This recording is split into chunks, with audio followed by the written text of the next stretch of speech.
Twitter is great for making some connections. But if you really want to make a dent in your income model with businesses, LinkedIn is where you want to be. And here's the number one reason why. A lot of businesses on there are not just one-man bands. They're pretty high-profile businesses. And if they decide to work with you, they will have a budget set aside that they're going to invest in a brand new website or even a makeover. Now, one of the things you really need to do before we get on to some of the tips I'm going to share with you is there's no point doing anything else except improving your profile from day one. So go and review your cover art in terms of your profile. Look at your profile picture. Look at your bio. You really got to make sure that you nail that down to get across who you are. Because everything I'm going to show you now, you really want them to get to you. You know, when you build a website for someone, you don't just build it to give them a website. You want it to convert, to attract clients, to get leads, for them to make a purchase. So you build a website, you got your fancy products, you want to get the best image possible, you want to have the most perfect call to action buttons. But when they click it, where do they go and does it convert? Is the website enough to attract? So if you imagine you're using LinkedIn and you've now put a really brilliant post or you've said something and someone goes, wow, I want to work with them, and they go to your profile, do they want to see a picture of you stood in someone's garden that is based on a Facebook photo that was taken 10 years ago, which is quite blurry, but it was the best photo you could find because you were fully clothed and you were smiling? Is that really what you want to do? And what's worse is when your cover art doesn't even tell them anything about you. It just has lots of geometric designs, or it was something that you photographed in IKEA and you decided to put it up. You don't want to go for that. If you imagine you're using LinkedIn and you've now put a really brilliant post or you've said something and someone goes, wow, I want to work with them, and they go to your profile, do they want to see a picture of you stood in someone's garden that is based on a Facebook photo that was taken 10 years ago, which is quite blurry, but it was the best photo you could find because you were fully clothed and you were smiling? Is that really what you want to do? And what's worse is when your cover art doesn't even tell them anything about you. It just has lots of geometric designs, or it was something that you photographed in IKEA and you decided to put it up. You don't want to go for that. Now, you probably can't read all the detail there, but if you ever get a chance, go and find me on LinkedIn, Imran Sadiq, and go and read my bio.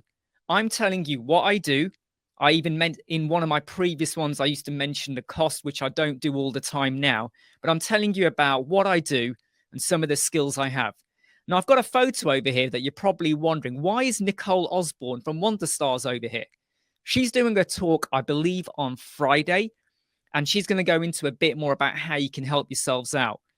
Go and seek her out. Go and look at her YouTube channel. She's got tons of LinkedIn tips. Back in, I believe it was March 2021, I attended the Atarim Web Summit and I watched her talk. Because of her, she set the seeds in my head about what I was doing on LinkedIn.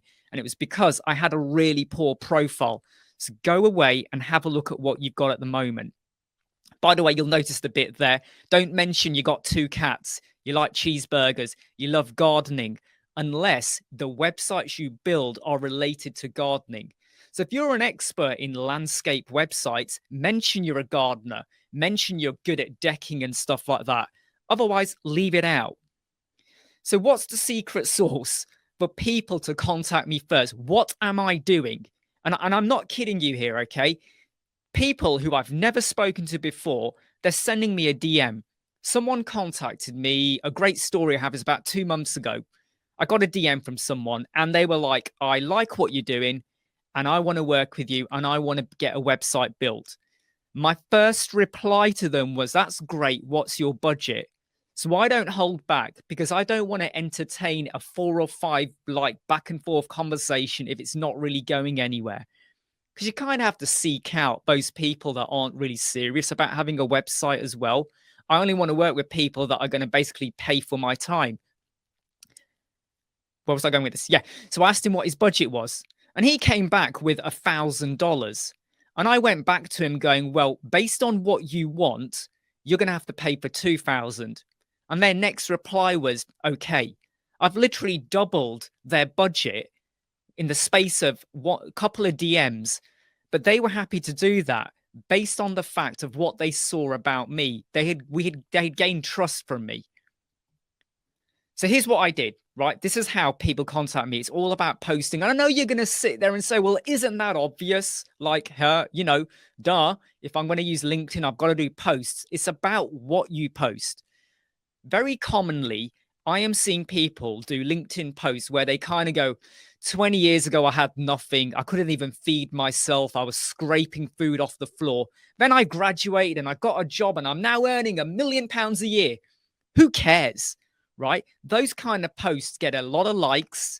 They get a lot of comments going, oh, well done. We're so happy for you. But those comments aren't going to be from businesses. Businesses do not care about that. What you need to be doing is posting stuff that's going to gain their interest. And I've given you a few examples there where you might have done a video, share it. Maybe you've created a carousel with some tips about what they can do. Share that. Share some insight. So here's what you need to do. Okay, this is how you're going to get people coming to you. And this is not fake. This is real and this does work. There are people out there who have taken on this advice and they are getting clients. What you've got to do is be clear on why your agency rocks. What I mean about that is sharing what you're good at. Don't tell me in every post that you're a web designer, because underneath your name, it will probably already say that. So I get it. You're a web designer. You got an agency. You design things. I get that. Tell me what you're good at. Tell me about a client who came to you and they had a really bad looking website and you did a makeover of it. Show me an image of the before and after. Maybe even show me an image of a wireframe scribbled out on a bit of paper. Oh, we think the hero banner will be here and we'll have the services over there. And then show me the final design. You're a web designer. You got an agency. You design things. I get that. Tell me what you're good at. Tell me about a client who came to you and they had a really bad looking website and you did a makeover of it. Show me an image of the before and after. Maybe even show me an image of a wireframe scribbled out on a bit of paper. Oh, we think the hero banner will be here and we'll have the services over there. And then show me the final design. Talk about someone who is not getting any visitors to their website. And what did you do for their SEO? Maybe you used Yoast or Rank Math. What did you do about the keywords? Did you use SEMrush to help yourselves out with research? Now, some people will say, but do I really want to tell people what I was using? Do I really want to tell someone I went and used SEMrush to go and get my facts and whatever? Well, why not? It's really good to actually show off what you're using and not be afraid of doing that. Share across any projects that you're working on that have achieved great results for your clients. And when you do that, put your clients' details in there as well. Tag them. They'll like it. And there's a higher chance that people that know them might see it as well.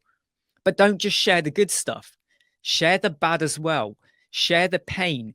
Maybe you were working with a particular plugin or a host provider and you had a bad experience. Write about it. I mean, don't do a rant. Don't become all political and start saying, I really hate this company and this plugin was atrocious. Try and be diplomatic about it, but share the pain as well. Because 9 times out of 10, you're going to say something that someone does not agree with. And they might challenge you on it. Again, be diplomatic, but start a conversation.